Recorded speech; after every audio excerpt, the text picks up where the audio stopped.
হ্যাঁ লুবাই, আমরা সবাই জানি বুদ্ধ ধর্মে যেটা কমন, আমরা যে শ্লোকগুলো শুনে থেকে থাকি তার মধ্যে আছে বুদ্ধং শরণম গচ্ছামি, ধর্মম শরণম গচ্ছামি অ্যান্ড সংঘম শরণম গচ্ছামি। এই তিনটের যে মানেটা সেটা আমি তো একবার আমি গেছিলাম বৈশালী বলে একটা জায়গা আছে, সেখানে গেছিলাম। সেখানে আমি একটা স্তূপে গেছিলাম। সেই স্তূপে যাওয়া হতে আমি একজন বুদ্ধ যে মঙ্ক যারা, তাদের সঙ্গে আমার দেখা হয়েছিল। তো তিনি আমায় জিজ্ঞেস করেছিলেন যে বুদ্ধ সম্বন্ধে আপনি কী জানেন। তো আমি তখন বললাম যে বুদ্ধ সম্বন্ধে আমি তো একটা জিনিস জানি, ছোটোবেলায় মা শিখিয়েছিলেন যে বুদ্ধং শরণম গচ্ছামি, ধর্মং শরণম গচ্ছামি আর সংঘম শরণম গচ্ছামি। তো উনি বললেন যে মানেটা কী বলছে। আমি বললাম আমি যা জানি তার মানে হচ্ছে বুদ্ধ শরণে আসো, ধর্ম মেনে চলো আর সঙ্গ মেনে চলো। উনি বললেন তুমি পার্শিয়ালি ঠিক জানো, তুমি পুরোটা ঠিক জানো না। আমি বললাম তাহলে আপনি একটু আমায় বুঝিয়ে দিন। উনি যেটা বললেন সেটা হচ্ছে বুদ্ধং শরণম গচ্ছামির অর্থ হচ্ছে বুদ্ধি, অর্থাৎ জ্ঞান অর্জন করো। জ্ঞান অর্জন করলে ধর্ম মানে হচ্ছে মার্গ, মানে রাস্তা। হয়তো আলাদা আলাদা রাস্তা হতে পারে, কিন্তু তুমি তোমার নির্দিষ্ট রাস্তাটা খুঁজে পাবে যে তুমি জীবনে কী করতে চাও, সমাজের জন্য কী করতে চাও, দেশের দশের জন্য যে কী করতে চাও, বা তোমার জীবনের মূল উদ্দেশ্য কী, সেই ধর্ম বা মার্গটা তুমি খুঁজে পাবে।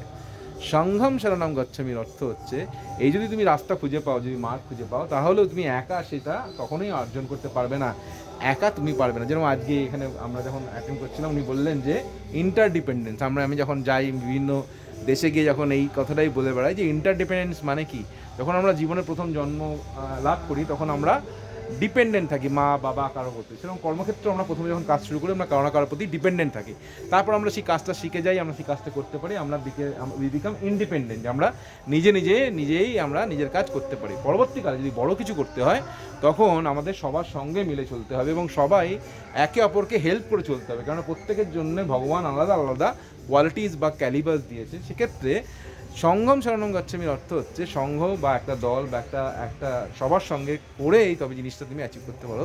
তাহলে দলের সঙ্গে যেটা অ্যাচিভ করা যায় সেটা একা একা অ্যাচিভ করা যায় না। That is called interdependent. So dependent, independent, interdependent, these are the three stages. এবং সেটা বুদ্ধং শরণম গচ্ছামি মানে বুদ্ধি অর্জন করো, জ্ঞান অর্জন করো। ধর্মম শরণম গচ্ছামি মানে ঠিক ধর্ম বা মার্গটা খুঁজে পাও। সেটা যে কোনো ধর্ম হতে পারে, ধর্ম এখানে বড় করতে না, ধর্ম অর্থে আক্ষরিক অর্থ ধর্ম না। এবং সংগ্রাম শরণম গচ্ছামি সকলকে নিয়েই বড় হও, বা সকলকে নিয়ে যে তুমি অ্যাচিভ করতে পারবো সেটা আমরা একা পারবো না। এই এই আজকের দিনটা আমাদের সবার খুব ভালো গেল। আমরা প্রেয়ারে আসতে পারলাম এবং একটা আলাদা অনুভূতি পেলাম।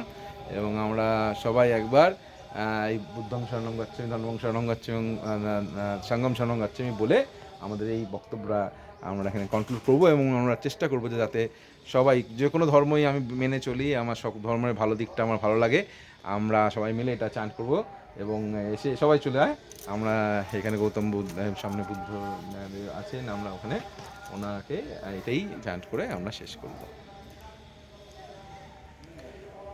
বুদ্ধং শরণম গচ্ছামি, ধর্মম শরণম গচ্ছামি, সংঘম শরণম গচ্ছামি।